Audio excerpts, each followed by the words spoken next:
Ever feel like the world has lost its spark and you've just become a boring person? It's not a personality flaw. Your curiosity has been hijacked by a neurological heist, and I'm going to show you exactly how to steal it back. Have you ever sat down at the end of a long day and realized that you can't actually remember a single thing you did? You feel exhausted, but it's not the good kind of tired that comes from a hard day's work or a long hike.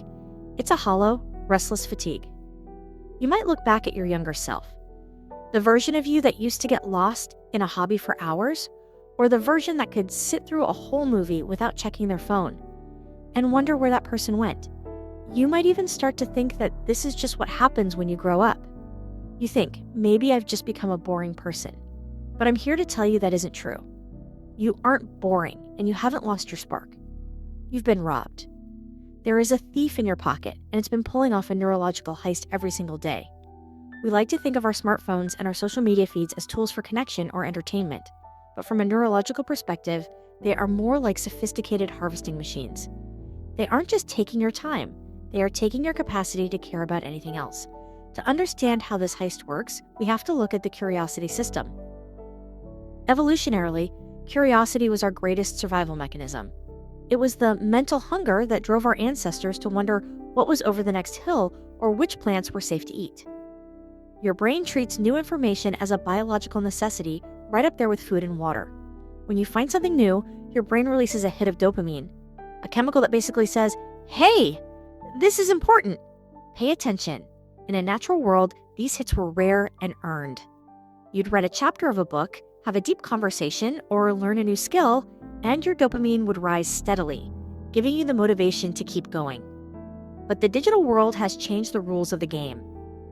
The apps on your phone are engineered to exploit this system.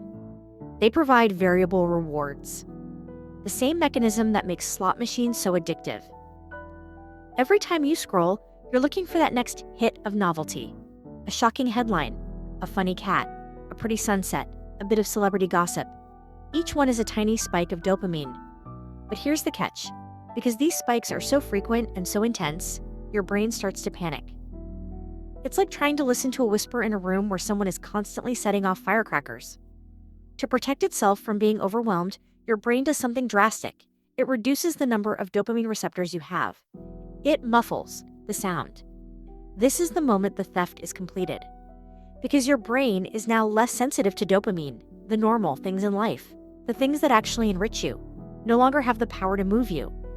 A sunset isn't bright enough. A book isn't fast enough. A conversation with a friend feels slow. You're left in a state where nothing feels exciting anymore, except for the very thing that's draining you. You're not lazy. You're not uninspired. You're living through a neurological shift where your curiosity has been hijacked and redirected toward things that leave you feeling empty. The thief isn't just stealing your minutes, it's stealing your ability to feel the pull of the world around you. But once you realize that this isn't a personality flaw, but a biological reaction, you can start to take your curiosity back. Imagine your brain as a world-class athlete, a hunter-gatherer designed to roam vast landscapes in search of sustenance. But instead of tracking big game or foraging for rare berries, it's trapped in a room filled with nothing but brightly colored, sugar-coated popcorn. This is the reality of the hunger for digital junk food. To understand why we feel so sluggish yet so restless, we have to look at the concept of information foraging. Scientists have found that humans look for information in the exact same way animals look for food. We are infovores. Our brains are hardwired to believe that more information equals a better chance of survival. In the wild, if you knew where the waterhole was or which clouds signaled a storm, you lived. Because of this, your brain evolved a curiosity gap. That itchy, uncomfortable feeling you get when there's something you don't know, and the rush of relief when you finally find the answer. The problem isn't the hunger itself. The problem is the quality of the food we are being served. Think about a piece of deep information. Let's say a beautifully written biography or a complex documentary about the ocean. Consuming this is like eating a balanced, home-cooked meal. It takes time to prepare or read, it requires effort to chew or process, and once you're finished, you feel a sense of lasting satiety. You've closed a curiosity gap, and you've gained something substantial. Your dopamine rises in a slow, healthy wave that leaves you feeling satisfied and motivated to go out and use that knowledge. Now, Compare that to a 30-second story or a rapid-fire reel. These are the digital equivalents of a handful of Skittles. They are specifically engineered to be hyperpalatable. They use bright colors, fast cuts, and shocking hooks to trigger that curiosity gap instantly. You won't believe what this person did, or the one secret to success. Your brain, acting on ancient survival instincts, screams, "I need to know." You click. You get the answer. You get a tiny sharp spike of dopamine. But because the information is shallow, the fullness lasts for about 3 seconds. The cycle repeats. You scroll again because the hunger returns almost immediately. This is where the junk food analogy gets scary. When you eat nothing but sugar, your body loses its ability to process real nutrients. When you consume nothing but high-speed digital junk, your brain's curiosity system becomes distorted. You become addicted to the closing of the gap, rather than the value of the information itself. You aren't actually learning. You are just scratching an itch. This is why you can spend 2 hours on your phone and walk away feeling like your brain is fried. You've triggered your curiosity system hundreds of times, hitting that dopamine button over and over, but you haven't actually fed your mind anything of substance. It's a state of high stimulation and low nutrition. We've reached a point where our brains are so used to the constant crunch of digital junk food that a real book feels like a bowl of plain steamed broccoli. It's not that the broccoli is bad. It's actually exactly what you need. It's just that your taste buds have been blown out by the artificial sweeteners of the algorithm. You're starving for depth, but you keep reaching for the bag of chips because it's the only thing that registers on your tongue anymore. Understanding this is the first step to changing the menu. If you're feeling that digital hunger right now, that restless loop of scrolling for more but feeling less, it's time to change the menu. I've designed a roadmap called 30 Days to a Better You to help you break that cycle. It's not just a guide, it's a strategic framework to help you starve the distractions and feed your focus. If you're ready to stop the junk food habits and start rebuilding a mind that actually excites you, click the link below. Let's spend the next month getting your spark back. Imagine you are at a concert for your favorite band. When the music starts, it's exhilarating. The volume is high, the bass thumps in your chest, and every note feels like a physical wave of energy. But now, imagine that the volume stays at that maximum level for 6 hours, then 10 hours, then every single day for a month. What would happen? You wouldn't keep feeling that same rush. Eventually, your ears would start to ring. Your brain, in a desperate attempt to protect your hearing from permanent damage, would effectively turn down the volume. You'd stop hearing the subtle melodies. You'd stop feeling the bass. The music would become a dull, painful hum. This is exactly what is happening inside your brain right now, and it leads to a state we call living below the baseline. In the world of neuroscience, your brain is the ultimate diplomat. It is always seeking a state of balance called homeostasis. You have a baseline level of dopamine, a steady background hum of motivation that makes you feel like the world is generally a place worth engaging with.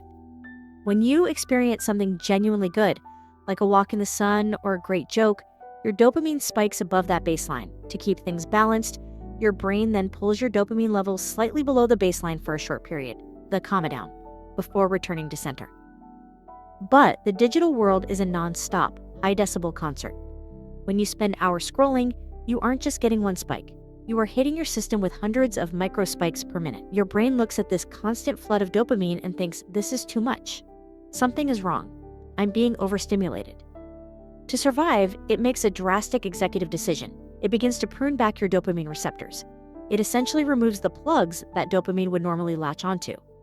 Now here is the tragedy of the heist. Because you have fewer receptors, your new baseline, your starting point for the day, drops significantly. Think of it like a ladder. Usually, you start on the third rung, and it only takes a little effort to reach the top where things feel exciting. But because of this neurological adaptation, you are now starting 3 feet underground. You are living in a dopamine deficit. This is why the world starts to feel gray. This is why, when you put your phone down to look at a sunset or talk to your partner, you feel a sense of restless boredom or even a strange low-level anxiety. It's not that the sunset isn't beautiful.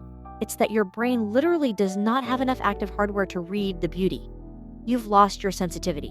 When you're living below the baseline, only the most extreme firecrackers can make you feel anything. You find yourself needing to watch a video at 2x speed while simultaneously scrolling through comments and maybe even having a TV show on in the background just to feel normal. The most dangerous part of the state is that you start to misidentify the problem. You feel empty, so you reach for your phone to fill the void. You think the phone is the cure for your boredom, but in reality, the phone is the cause of it. You are drinking salt water to quench your thirst. You are trapped in a cycle where you are constantly chasing a high just to get back to a baseline that keeps sinking lower and lower. You aren't living, you're just maintaining a deficit. Understanding that this flatness is a biological adjustment and not a permanent change in who you are is the only way to begin the journey back to the surface. If the previous chapters felt a bit heavy, like looking into a mirror and realizing your reflection is a bit frayed at the edges, take a breath. The most beautiful thing about the human brain is its plasticity. It is not a statue carved in stone. It's a living, breathing ecosystem. And just like a forest that has been overfarmed until the soil is dry and dusty, your brain can be revitalized. You just have to let it rest. This brings us to the Great System Reset. Think of this process like rebooting a computer that has too many tabs open, or better yet, like a palate cleanser between courses at a fancy meal. If you eat a piece of ginger after something spicy, it clears your taste buds so you can actually taste the subtle flavors of the next dish. A dopamine reset does exactly that for your soul. Now, the word fast or detox often sounds like a punishment, like you have to go live in a cave and stare at a wall. But in our context, the reset is actually an act of profound self-kindness. You're giving your dopamine receptors the one thing they've been denied for years: silence. The goal of a reset, whether you choose to do it for 24 hours or a full week, is to temporarily remove the hyper-palatable digital junk food we talked about earlier. You are essentially telling your brain, the firecrackers are stopping for a while. When the constant explosions of notifications, infinite scrolls, and autoplaying videos cease, your brain initially reacts with a bit of a tantrum. You will feel bored. You might feel an itch in your thumbs to reach for the phone. You might even feel a strange sense of FOMO, fear of missing out. But then something miraculous happens. Because there isn't a flood of artificial dopamine coming in, your brain realizes it doesn't need to keep the volume turned down anymore. It starts to grow those receptors back. It becomes sensitive again. It's like walking out of a dark movie theater into the sunlight. At first, it's blinding, but then you start to see colors and details you hadn't noticed in the dark. During this reset, we also bring in the heavy machinery of recovery: movement. Neuroscience is practically unanimous on this. Exercise is the most powerful natural tool we have for restoring the dopamine system. When you move your body, even just a 30-minute walk through a park, you aren't just burning calories, you are manufacturing the very chemicals you've been missing. Exercise increases your dopamine production in a steady, sustainable way, and more importantly, it increases receptor sensitivity. It's like refreshing the soil of that overfarmed forest. People who move regularly find that they naturally have more pull toward the world. They don't have to force themselves to be curious.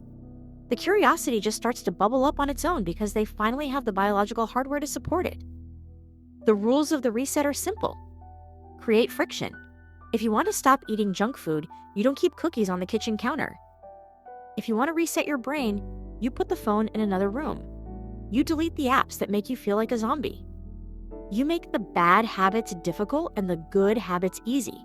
You'll find that as the noise dies down, the world starts to feel thick again. Conversations with friends don't feel like they're dragging. They feel layered and interesting. The book on your nightstand stops looking like a chore and starts looking like an invitation. You are reclaiming your baseline. You are coming back to the surface, and for the first time in a long time, you'll be able to breathe. After the quiet of the reset, you might expect to wake up with a sudden, explosive epiphany, but the truth is more subtle. Reclaiming your mind isn't about a single eureka moment. It's about rediscovering the lost art of the rabbit hole. This brings us to the final step: rediscovering the rabbit hole. Think back to when you were a child. Do you remember how you could spend an entire afternoon staring at an anthill, or how you'd spend weeks reading every single book you could find about dinosaurs or space? That wasn't just being a kid. That was your curiosity system working in its purest form. You weren't scrolling through 1,000 unrelated snippets of information. You were going deep. You were building a mental map.